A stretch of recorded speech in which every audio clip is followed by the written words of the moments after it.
Oi, gente. Hoje eu estou aqui com a doutora Silvia Magalhães. Ela é médica hematologista. Eu sou professora titular de hematologia da Universidade Federal do Ceará e tenho uma área de atuação, minha área de pesquisa em síndrome mielodisplásica. Então vai ser um prazer responder a vocês perguntas sobre o assunto.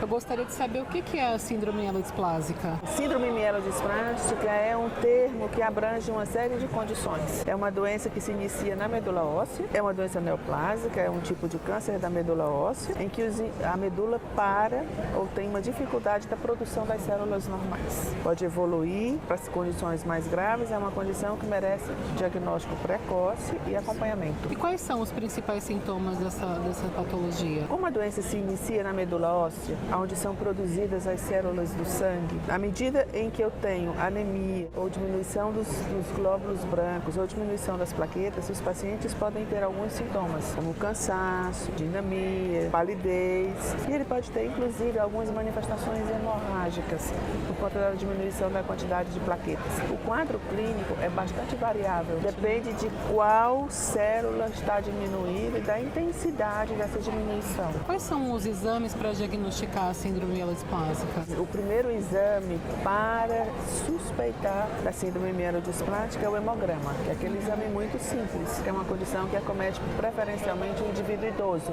A principal manifestação no hemograma é a presença da anemia. Uma vez que se diagnostica anemia no indivíduo idoso, nós precisamos considerar a possibilidade desse diagnóstico. Se nós temos a possibilidade desse diagnóstico, o exame que confirma esse diagnóstico é o exame da medula óssea. É o mielograma, é a biópsia óssea e o estudo do cariótipo da medula óssea. Esses três exames confirmam para nós esse diagnóstico. É claro que como essas manifestações do hemograma são comuns a muitas outras doenças, é muito importante que a gente afaste todas as outras condições antes de dar esse diagnóstico. Também tem crianças que têm a síndrome mielodisplásica. Isso é normal?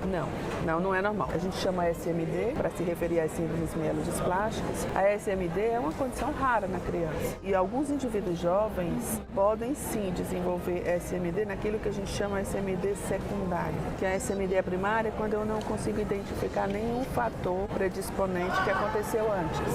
Mas alguns pacientes que fazem quimioterapia ou radioterapia para qualquer outro tumor, esses pacientes, mesmo jovens, eles podem desenvolver SMD e aí eu chamo isso SMD secundária. Secundária por quê? Secundária é a quimio ou a radioterapia. Segundo a Organização Mundial da Saúde, a gente tem informação que tem 7 tipos diferentes de SMD. A senhora pode me explicar um pouquinho sobre isso? É por isso que no começo eu lhe falei, na verdade esse termo, síndrome mielodisplásica, é um termo que abrange uma série de doenças diferentes, subtipos diferentes, na verdade. Como é que a gente classifica esses subtipos? A gente classifica em função do que a gente encontra no hemograma e daqueles achados que a gente encontra no estudo da medula óssea. Então, em função desses achados, nós classificamos. E aí é importante eu lhe dizer que existem os subtipos de baixo risco e os subtipos de mais alto risco. Quais os protocolos que são indicados para essa doença? São determinados por isso, pelo risco. Pelo risco. Quando eu falo em risco, eu estou falando em risco de evolução para a leucemia aguda e em estimativa de sobrevida. A gente diz que a nossa terapia é uma terapia adaptada ao risco.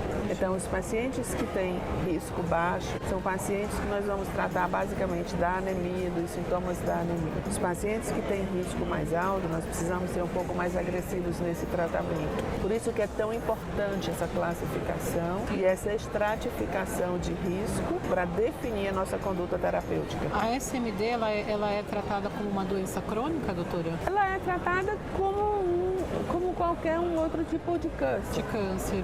É uma doença que hoje a opção terapêutica curativa é o transplante de medula óssea, mas como é uma condição principalmente de idosos, você sabe que é mais difícil fazer um transplante no indivíduo idoso porque ele já tem outras doenças. Como que o paciente pode monitorar ou desconfiar que a doença está evoluindo? É muito importante, primeiro, que todo idoso com anemia procure assistência médica. Uma vez que ele é diagnosticado estratificado, ele vai ter o seu risco estratificado. Nós temos como fazer isso baseado nos exames que eu citei. A partir daí, ele precisa fazer acompanhamento regular, principalmente com hemogramas periódicos, eventualmente com o exame da medula óssea. Aqui no Brasil existe alguma pesquisa clínica para pacientes de SMD, algum protocolo novo?